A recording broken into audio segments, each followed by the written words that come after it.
Hello, everyone. Welcome to today's training. Today's training is about growing your money, such as savings and investment. Today's workshop objectives are savings, goals, tips for saving your money, saving tools to grow your money, and intro to investment.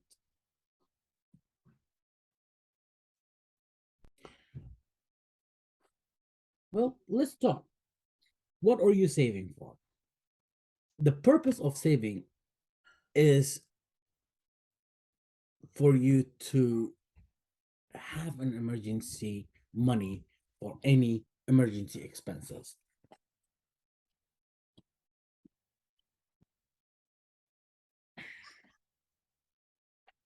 For example, you should save up to 3 months of your expenses and trying to set yourself some goals, such as buying a car for your kids' tuition or education or school, or to buy a new house. And also, savings are very important for family vacations. We all need some times off. We all need to go somewhere. But if we go somewhere, we need to spend money.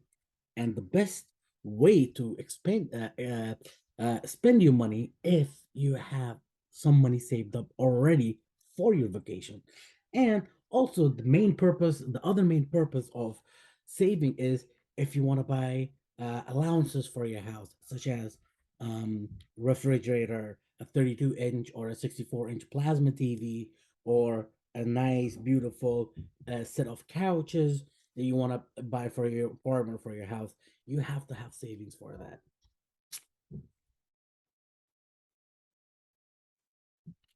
The best way to save you money is to pay yourself. A lot of people, the way they do it is they want to pay up their bills first. And if they have anything left at the end of the billing cycle, then they will save for themselves.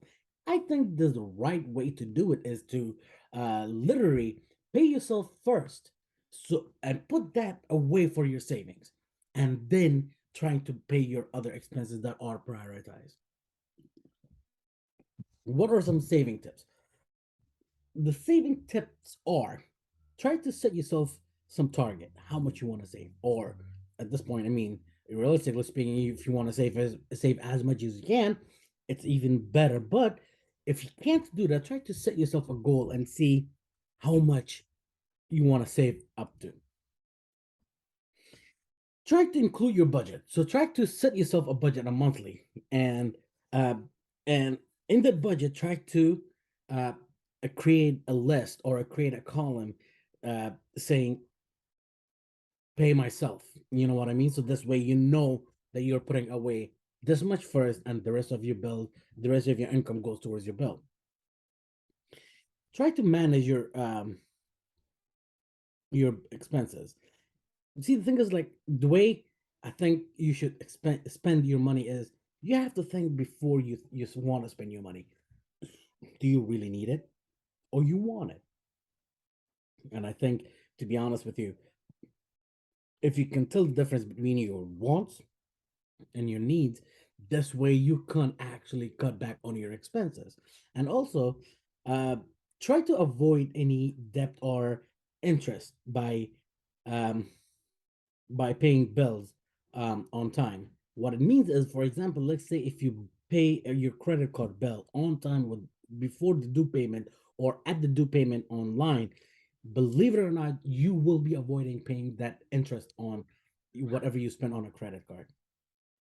Try to make some automatic payments. A lot of organizations, I know for a fact that if you enroll with automatic payment, they will give you some discount on it.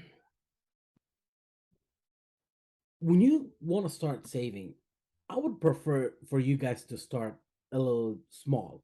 Start with small and then increase it monthly or weekly, preferably weekly. But if you cannot do it weekly, try to do it monthly.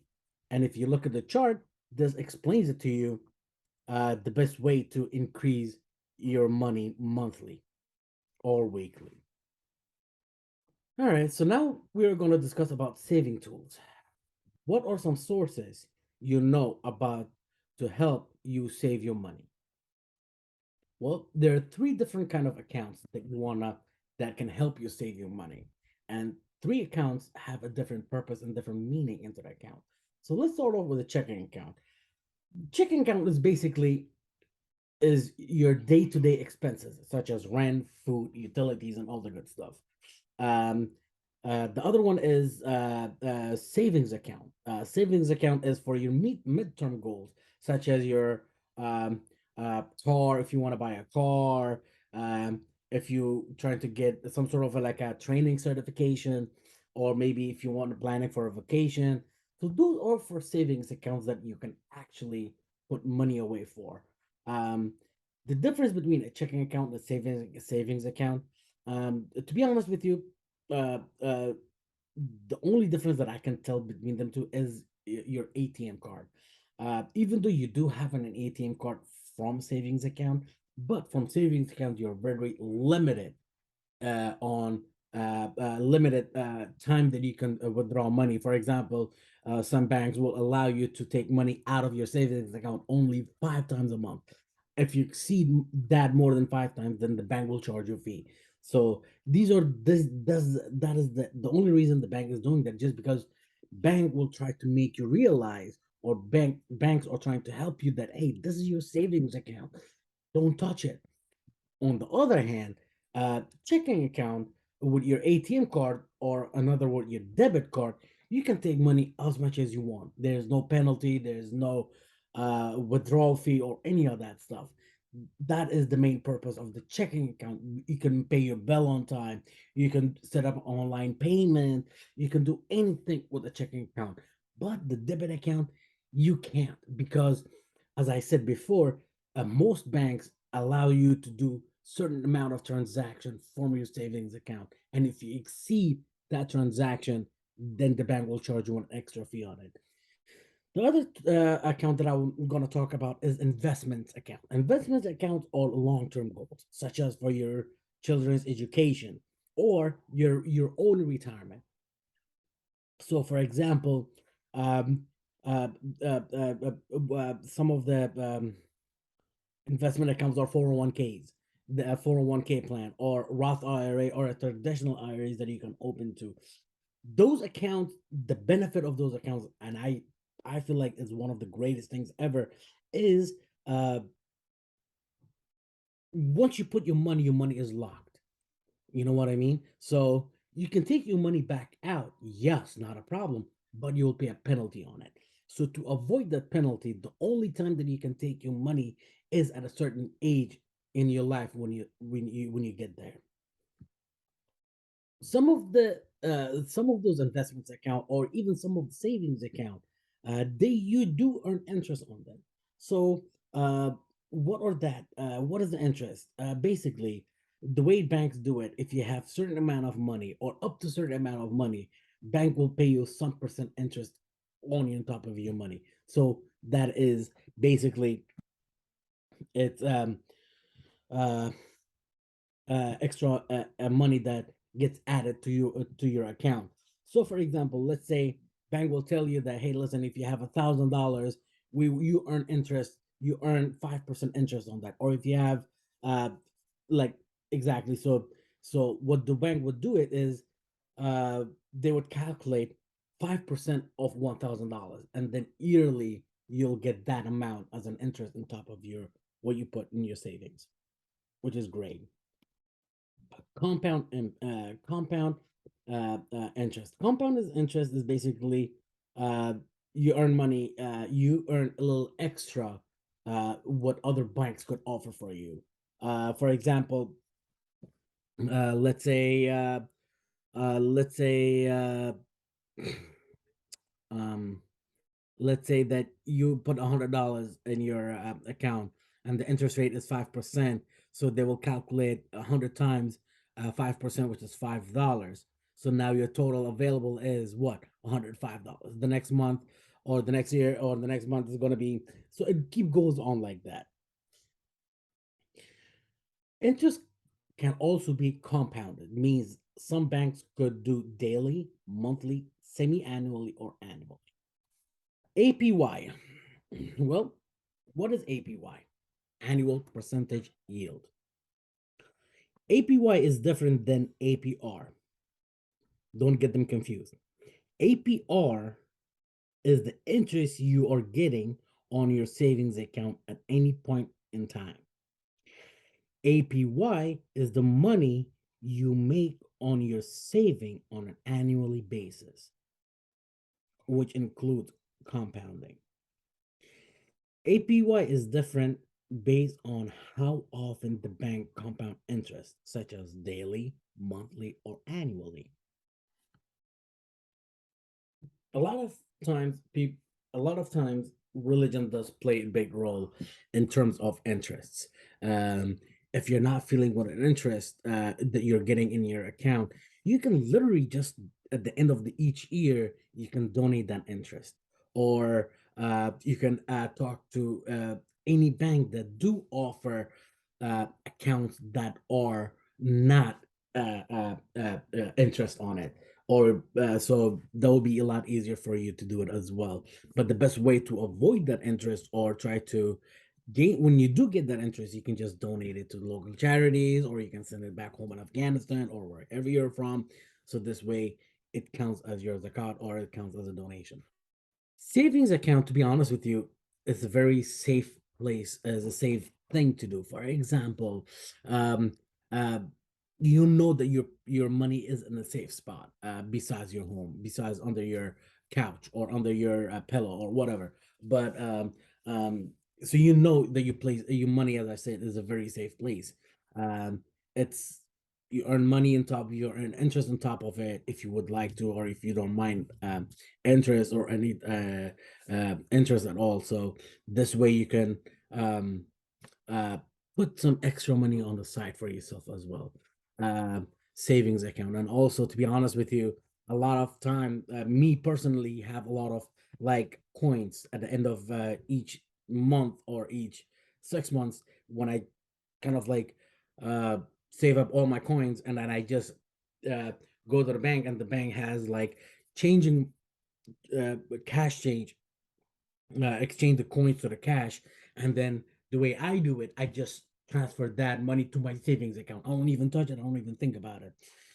So that's other way that savings is good, because it's not with you; it is at the bank. You know what I mean? So it's at a safe place. Money market accounts. A lot of banks do offer an account called money market account.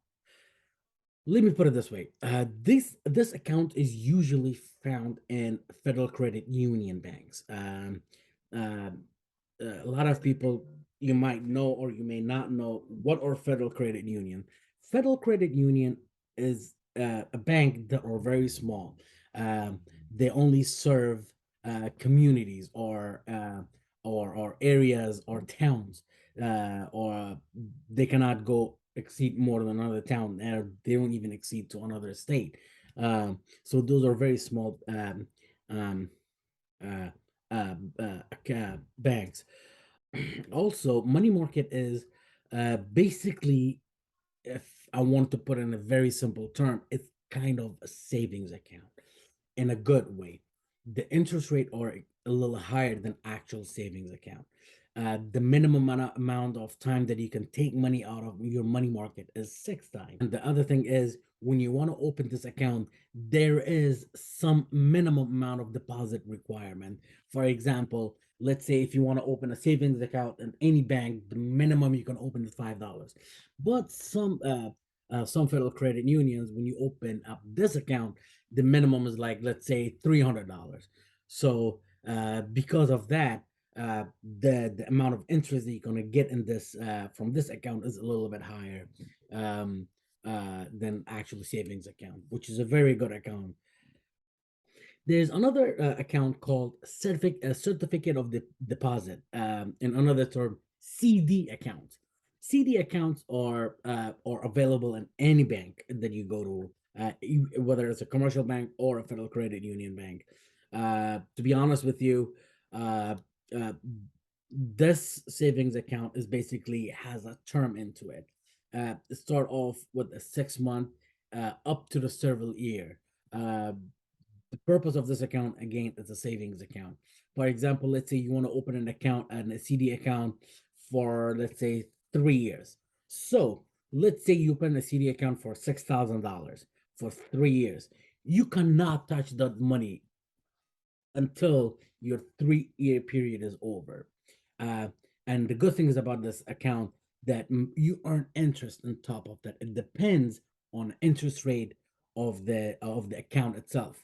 Right now, as far as I know, it could be a little higher, but the current interest on on a CD account is 1.8 to 3%, which, as I said, it definitely did change. It could be a little long, more than that, but you can obviously find out each CD rate when you log into any bank's website. They should have it available. But it's a very good tool. It's a very good uh, account that you can take advantage of. It's called a CD, Certificate of Depository, or Certificate of Deposit. There's another account called 529 Savings Plan. This specific account is just for college education. The main purpose of this this account is to pay your tuition plan, and also um, this account is government sponsored. You can use this account to your towards your education expenses. For example, let's say if you just got married and you have a newborn baby, you can open an account for your kid. You be the beneficiary of the account until your kid turns in the age of 18. Then until that, you keep add money on top of that, a very small amount. You can start up to $50 to literally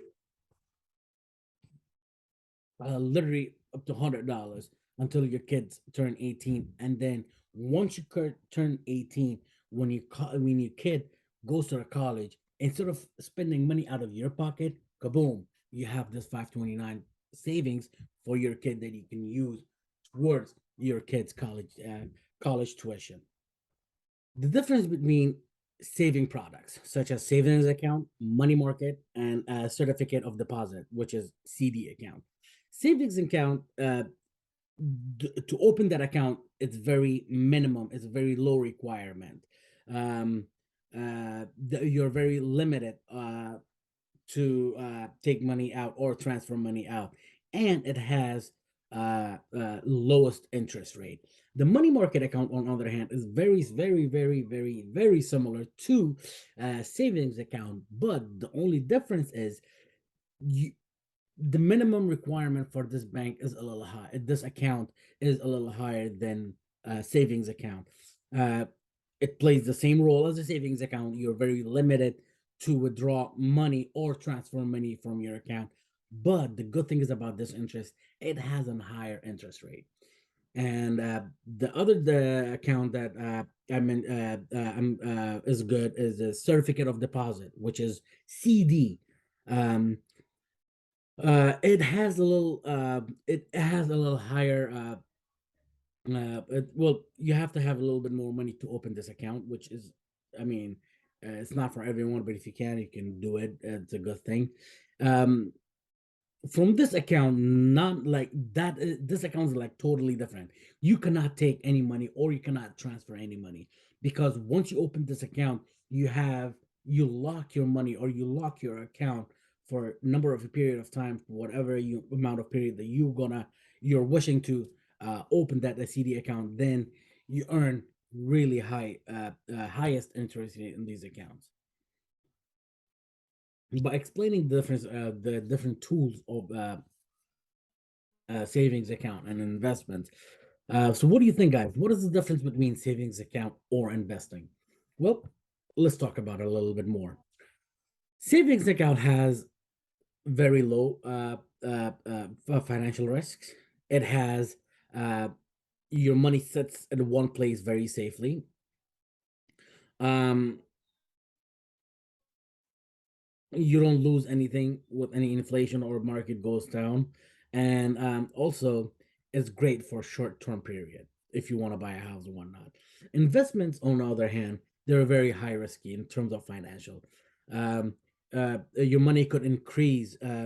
increase your net worth. Basically, what investment? Well, basically, if the economy is doing good, then your money is going up, and if your money you're not doing good, then your money might you not make any money on it.